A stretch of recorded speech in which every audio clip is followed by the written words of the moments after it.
thought it might get claustrophobic living underwater. Father feels it is. He'd tell me it was childish, but I stare out of the window and sometimes I think how lucky I am to see this world up close.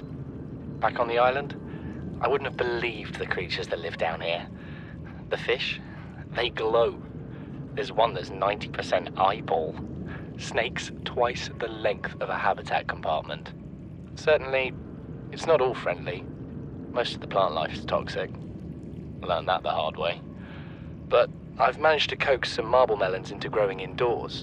And when they don't cover our dietary needs, well, we eat the fish themselves. It's a bit gross, but it's nothing they wouldn't do. I've been attempting to document my findings. Father approves. He says understanding is power, that the more we know about this planet, the more we can use it to our advantage. I'm just doing it because it's fun. It's not easy without proper equipment and network access, but the old-fashioned way, observing, taking notes, testing theories, shows me the world in a way a spectroscopic analysis never could. Lately, I've been watching the crab snakes. They ambush their prey as it tries to feed on the mushrooms they hide in.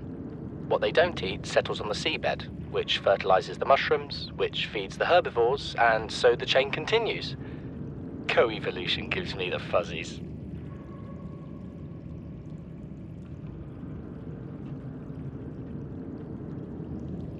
Something incredible just happened. Since we're down here, I had this plan to build equipment and study the life forms we were encountering, but I didn't have enough enameled glass. So, I started looking for a natural substrate that would strengthen the glass we have, and those stalker teeth we've been finding fit the bill. Only, well, we needed more.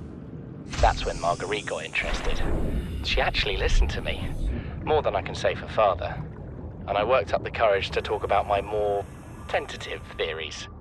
When I told her they were attracted to metal deposits, that their teeth get dislodged when they pick them up, her eyes narrowed and she dashed out of the room. 3 hours later, she came back, her pack loaded down with stalker teeth. I asked her about it. She shrugged and said my theories were good. Said she had the meeting out of the palm of her hand. I think she meant it literally. She is incredible. She went out to the kelp forest armed with just a heat blade and went fin to fin with a pack of stalkers. On the one hand, that is the coolest thing I have ever heard. On the other, I hope the stalkers didn't come off worse than Marguerite did. She had a huge gash on her forearm. I don't think things went as smoothly as she made out. And what's the point in surviving here if we have to kill everything that makes it so wonderful? I wish I knew more about these animals. But Father won't let me leave the habitat. Maybe with all this glass, we could build a containment unit and get up close to them.